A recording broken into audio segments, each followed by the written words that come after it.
오늘 본문입니다. 읽어볼까요? 같이 시작. 인생은 그날이 풀과 같으며 그 영화가 들의 꽃과 같도다. 예, 인생이 그 날이 풀과 같다 그렇게 말합니다.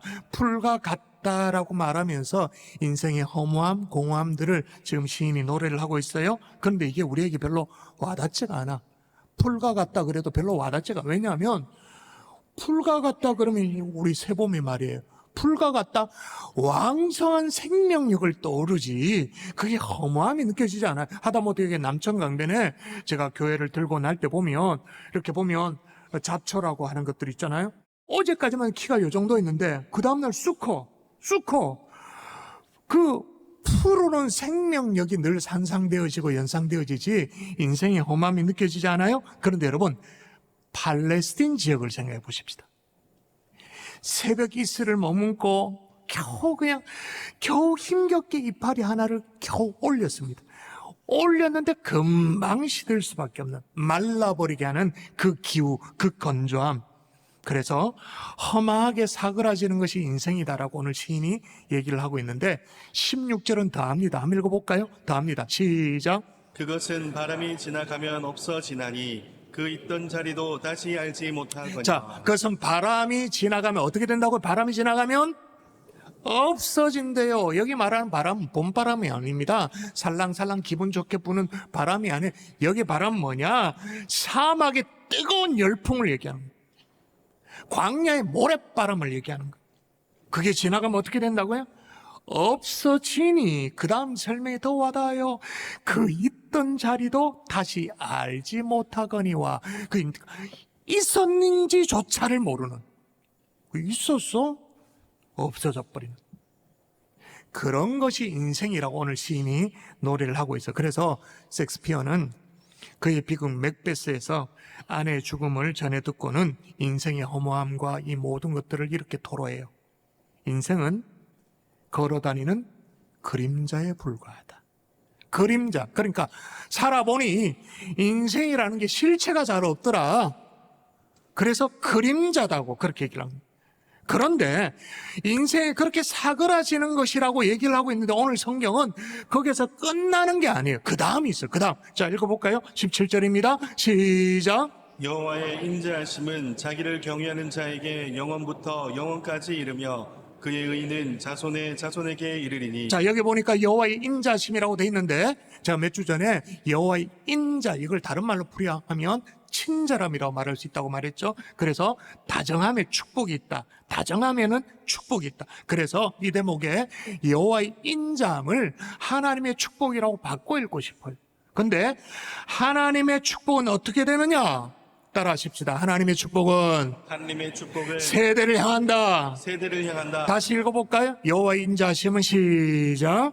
여호와의 인자하심은 영원부터 영원까지 이르며 그의 의는 자손의 자손에게 이르리니. 여기 보니까 두 번에 걸쳐서 이른다 그렇게 말합니다. 앞서 우리 인생은 사그라진다 없어진다 그렇게 말하는데 풀과 같고 꽃에 같아서 바람에 그냥 사그라지고 없어진다 그렇게 말하는데 그 다음에는 놀라운 말씀을 하는 거예요. 하나님의 인자하심은 이른다. 그의 의는 이른다. 이른다는 말은 그런 의미잖아요. 끝나는 게 아니다. 이어진다. 다다른다. 그러면 나는 사라지지만 하나님의 은혜는 사라지지 않는다는 거죠. 하나님의 축복은 이어진다라는 거죠. 내 인생은 끝나지만 하나님의 축복은 나를 넘어 계속 이어진다. 내 삶을 지나서 내 자녀에게 그리고 내 자녀를 지나 그 다음 세대에게 이어진다. 다다른다. 그 말은 뭘 뜻하느냐? 하나님의 인자하심은 다시 말하면 하나님의 축복은 인간의 시간에 매이지 않는다. 내 시간에 한계에 매이지 않고 흘러간다. 어떻게 흘러가느냐? 자손의 자손에게까지. 하나님의 축복은 사라지는 것이 아니다. 나로부터 시작해서 자녀에게로 그리고 그 다음 세계로 흘러간다라는 거죠. 여러분, 여호와의 인자심은 하나님의 축복은 영원부터 영원까지 시간의 제한을 받지 않고 자손의 자손에게까지 세대를 통해 흘러가는 줄 믿습니다. 아멘. 아멘이십니까? 아멘. 성경에 이런 예는 너무나도 많아요. 예를 들면 구약의 3대 족장 아브라함, 이삭, 야곱을 보도록 하십시다. 우리가 뭐 아브라함, 이삭, 야곱 3대 족장 그러니까 아브라함 이쪽의 족장, 또 이삭 이삭 족장, 야곱 족장 이렇게 생각하는데 이게 다 한 집안입니다. 한 가문이에요. 아브라함, 이삭, 야곱. 아브라함에게 원래 수도 없이 살폈습니다. 내가 너로 큰 민족을 이루어 내게 복을 주어 내 이름을 창대하게 하리니 너는 복이 될지라. 이건 아멘 하셔야 됩니다. 너는 복이 될지라. 아멘. 예. 그리고 땅의 모든 족속이 너로 말미암아 복을 얻을 것이라고 그렇게 말했습니다. 그런데 너로 말미암아 복을 얻을 것이라 축복이 흘러가는 구조를 얘기를 하셨는데 어떻게 되는가? 한번 볼까요? 어떻게 흘러가는가? 축복이 어떻게 흘러가는가? 시작. 내가 내 언약을 나와 너 및 내 대대 후손 사이에 세워서 영원한 언약을 삼고 너와 내 후손의 하나님이 되리라. 개인이 아닌 거예요. 당대 끝나는 게 대대로 자녀 손손 흘러가는 축복을 얘기하는 거예요. 그 진짜인가? 예. 아브라함의 아들 이삭을 살펴보십시다. 창세기 26장에 이렇게 말씀하세요. 내가 내 아버지 아브라함에게 맹세한 것을 이루어 내 자손을 하늘의 별과 같이 번성하게 하며 이 모든 땅을 내 자손에게 주리니 내 자손으로 말미암아 천하 만민이 복을 받으리. 원래 하늘의 별, 뭐 또 바다의 모래 이거는 아브라함에게 약속하셨던 거예요. 아브라함에게. 이삭이 아직 아니에요. 아브라함에게. 워낙 아브라함이 못 믿으니까 그걸 믿으라고 시청각 교제로 하늘의 별 봐라, 저 바다의 모래 봐라 그렇게 하셨어요. 똑같은 얘기를 이삭에게 하고 더욱이 빨간색입니다. 보세요. 내 자손 시작. 내 자손으로 말미암아 천하 만민이 복을 받으리라. 예, 아브라함에게 너로 말미암아 천하 만민이 복을 받을 것이다. 이삭에게 네 자손으로 말미암아 천하 만민이 복을 받을 것이다. 여러분, 축복의 흐름이 다르나요? 같으나요? 똑같죠. 똑같아요. 자, 아브라함, 이삭, 그 다음에 야곱 보십시다. 야곱에게는 하나님이 스스로 자기 자신을 이렇게 소개해요. 나는 여호와니. 야곱에 그렇게 말하는 거예요. 나는 여호와니. 너의 조부 아브라함의 하나님이요 이삭의 하나님. 나는 그냥 하나님이 아니다. 요즘 중동에서 얘기하는 알라, 오 마이 갓 그럴 때 그 갓, 그런 개념 없는 하나님이 아니다. 나는 분명히 너의 조부 아브라함이 하나님이고 너의 아버지 이삭의 하나님이다. 그 다음이 중요합니다. 읽어볼까요? 시작. 내 자손이 땅의 티끌같이 되어 퍼져나갈지며 땅의 모든 족속이 너와 내 자손으로 말미암아 복을 받으리라. 예, 여기 보니까 또 땅의 티끌, 하늘의 별, 모래, 티끌 또 언급되어 있죠. 그 다음 뭡니까? 땅의 모든 족속이 너와 내 자손으로 말미암아 복을 받을 것이다. 그러니까 자손의 자손까지 이어지는, 계속 이어지는 하나님의 축복 분명히 있는 줄 믿습니다. 아멘. 구약의 어떤 족장들만이 아니죠. 신약에 바울이 소개하는 디모데도 마찬가지입니다. 디모데후서 1장에 보면 바울이 사랑하는 영적 아들입니다. 이거는 디모데에게 편지를 하죠. 하나님 아버지와 그리스도 예수 우리 주로부터 긍휼과 은혜와 평강이 너에게 있을 것이다. 그렇게 하고는 바울이 디모데를 보면서 하나님 앞에 너무너무 감사했어요. 감사의 이유가 뭐냐? 조상적부터 섬겨오는 하나님께 감사다. 언제부터 섬겨왔다고요? 조상적부터. 그게 어떤 조상이냐? 이걸 쭉 족보를 얘기합니다. 시작. 이 믿음은 먼저 내 외조모 로이스와 내 어머니 유니게 속에 있더니 내 속에도 있는 줄을 확신하노라. 그러니까 외조모 로이스, 어머니 유니게, 그 다음 아들 디모데까지 계속 이어지는 여러분의 가문도, 야, 우리 장로님 가문, 와, 권사님 믿음, 그 믿음이 어떻게 땅에 떨어지지 않고, 우리 집사님의 믿음, 당대의 믿음을 끝나버리지 않고, 희석됨이 없이 자녀에게 고스란히 자녀 세대에게 흘러갔군요. 와, 집사님의 자녀가 또 이렇게 신실한 하나님의 자녀가 되었군요. 성장했군요. 그런 고백과 칭찬을 서로 듣는 믿음의 가문들이 될 수 있기를 주의 이름으로 축원합니다. 아멘. 이건 정말 다짐하면서 아멘 하셔야 돼요. 서로 칭찬하고 서로 고백 있는 그런 믿음의 가문이 될 수 있기를 주의 이름으로 축원합니다. 아멘. 그런데 여러분, 영원부터 영원까지, 자손에게서 자손에게까지 하나님의 축복이 세대를 통해 흘러간다라고 말했는데, 이 흐름이 막혀있는 집안도 사실이 있어요. 꽉 막혀있는 집안이 있죠. 왜 그런가? 세대의 축복은 하나님을 경외하는 삶에서 시작돼요.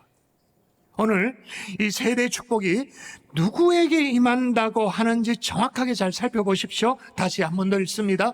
여호와 시작.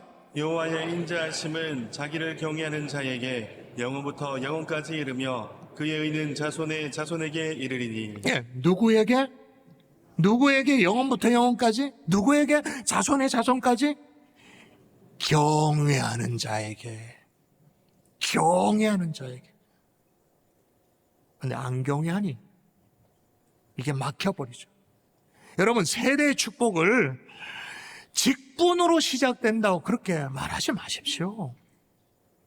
세대의 축복은 신앙의 연수가 아닙니다.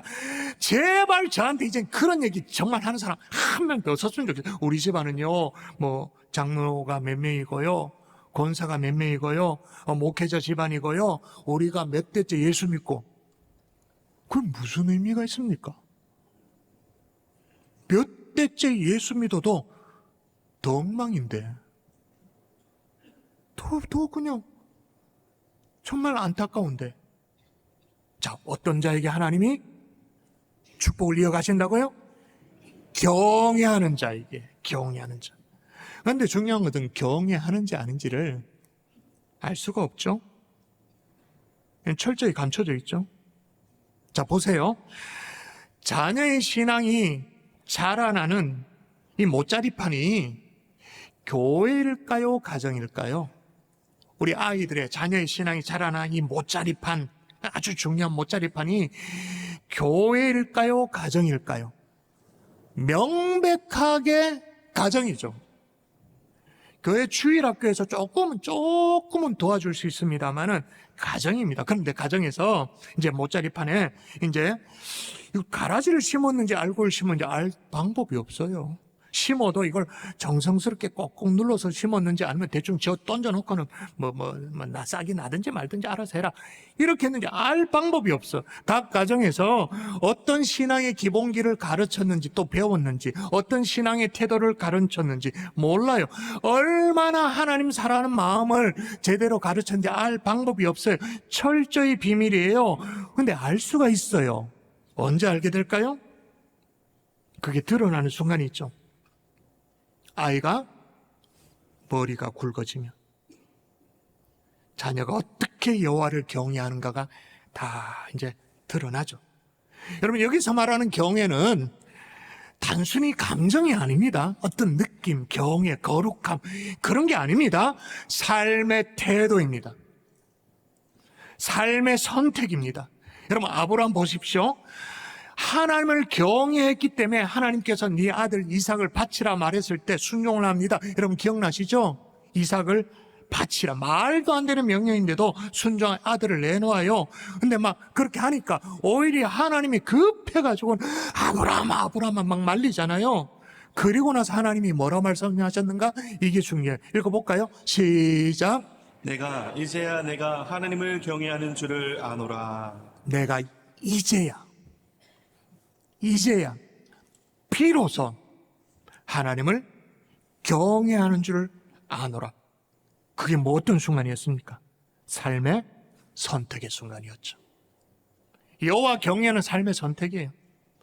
또 요셉도 보면 하나님을 경외했기 때문에 죄를 거절했어요. 보디발의 아내가 막 끈질기게 그렇게 유혹해올 때 이게 그 보디발의 아내의 유혹이 성적인 유혹이다. 그것만 생각하면 굉장히 지엽적으로 생각하는 거예요. 그걸 받아주면 신분 상승이 어마무시합니다. 그런데 뭐라고 말했냐면 이 집에서 나보다 큰 이가 없으며 주인이 아무것도 내게 금하지 아니하였어도 금한 것은 당신뿐이니 당신은 그의 아내입니다 라고 말하고 그렇게 거절하고 그 다음입니다. 자, 같이 시작. 그런즉 내가 어찌 이 큰 악을 행하여 하느님께 죄를 지으리이까. 보디발에게 죄를 지으리까 말하지 않았어요. 하나님께 죄를 지으리까. 하나님 앞에서 삶을 살아가는 그 삶의 태도. 다시 말씀드립니다. 경외는 감정이 아닙니다. 삶의 태도입니다. 삶의 결정, 선택입니다. 여러분, 여러분의 머리가 굵은 자녀들이 아니면 여러분이라도 여러분의 삶의 태도와 삶의 선택이 하나님을 염두에 두고 있나요? 하나님 앞에 살아가고 있나요? 제가 보기에는 아주 철저하게 돈 앞에 살아가고 있죠. 정확하게 돈을 쫓아가죠. 몇 주째 안내를 드리고 있습니다만은 우리 아이들에게 절대로 예배 지각을 가르쳐서는 안 된다.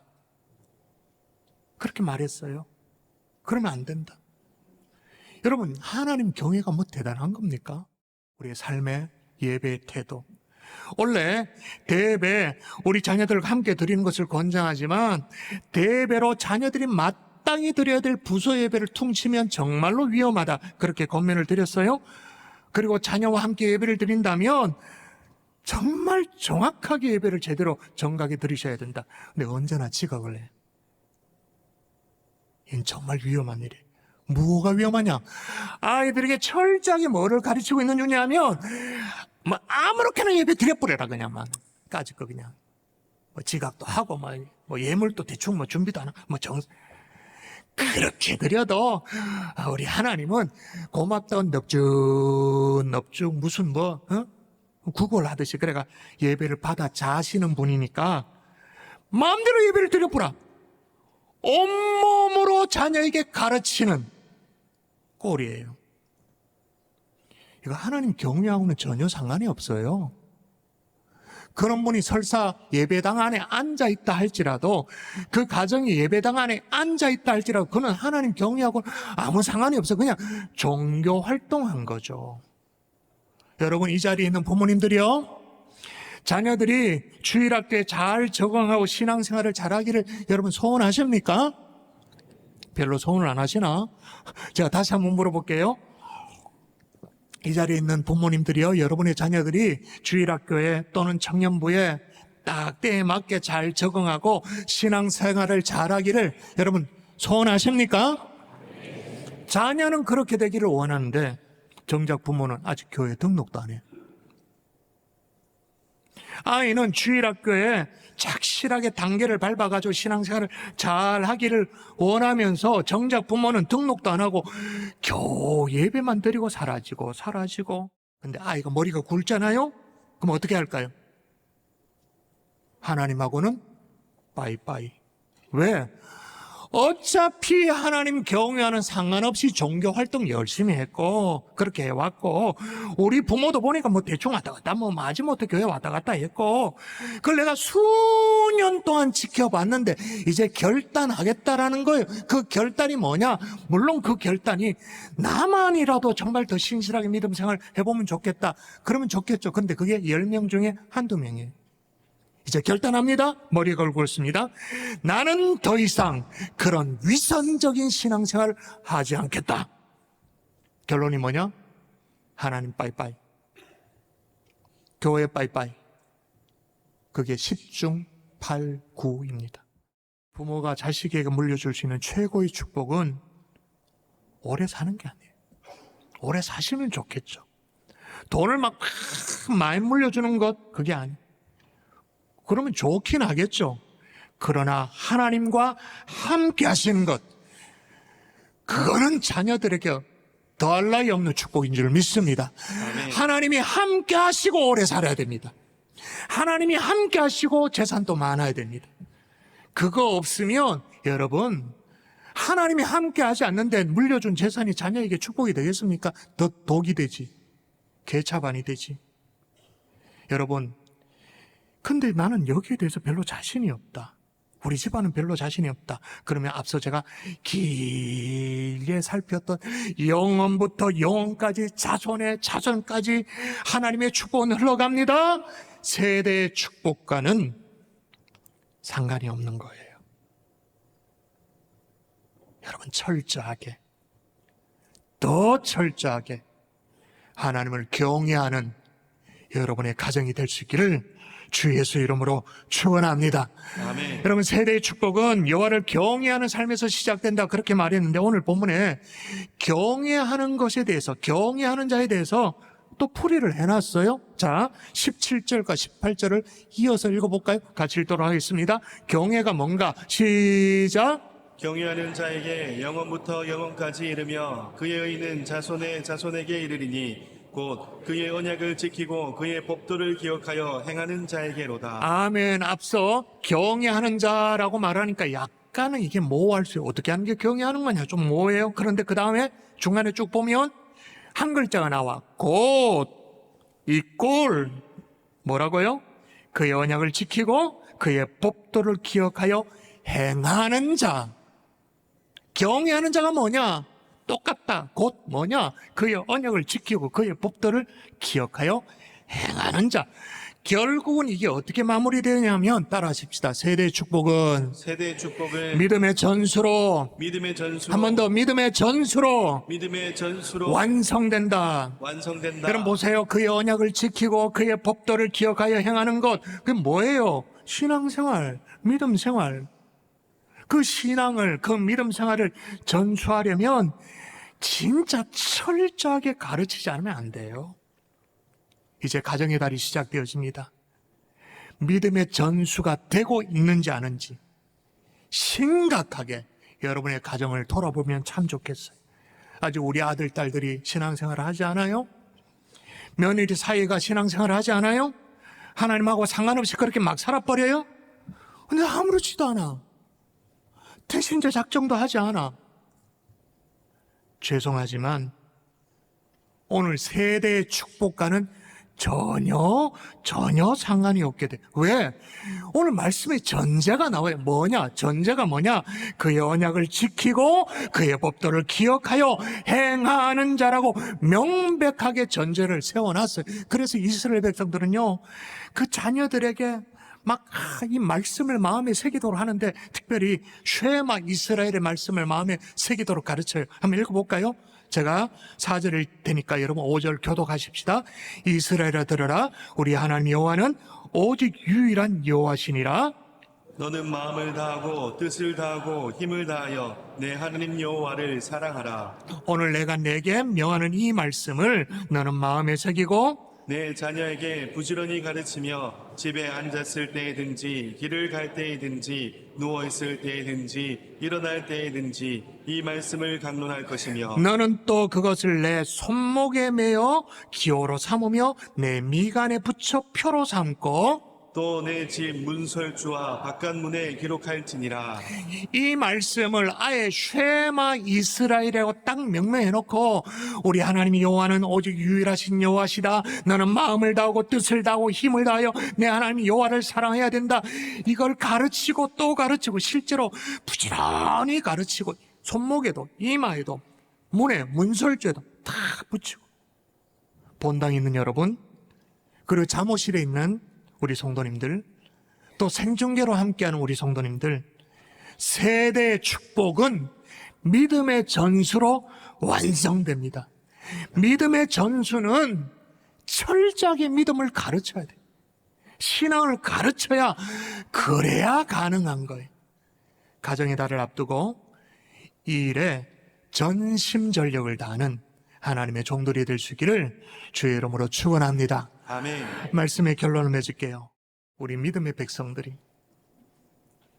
신실한 우리 경산중의 성도들이 어떻게 자손의 자손에게까지 하나님의 축복을 이어가면서 사는지 제 두 눈으로 똑똑히 확인할 거예요. 정확하게 볼 거예요. 여러분의 자녀들이 어떻게 사는지, 손주, 손녀가 어떻게 복받며 사는지 볼 거예요. 그래서 제가 그렇게 고백하고 싶어요. 먼 훗날 하나님의 약속이 틀리지 않았네요. 하나님이 거짓말 하신 건 아니네요. 그래서 여기 보라고, 우리 장모님 가문을 보라고, 우리 권사님 여기도 보라고, 증거가 여기 있다고, 생생한 우리 집사님 가정 보라고, 여기 살아있는 증거라고 그렇게 말하고 싶어요. 그리고 그 모든 증거를 다 모아가지고, 다 가지고 제 가슴에 새겨서 먼 훗날 하나님 앞에 섰을 때 보석과도 같은 우리 믿음의 백성들의 삶이었다고, 그 가문이었다고 하나님 앞에 영광 돌리고 싶습니다. 그런 여러분의 가문 가정들이 될 수 있기를 주 예수 이름으로 축복합니다. 이 프로그램은 여러분의 미디어 선교 후원으로 제작되었습니다. 선교는 사명, 후원은 동역. 당신도 복음을 전할 수 있습니다. 선교 후원 02-6333-1003번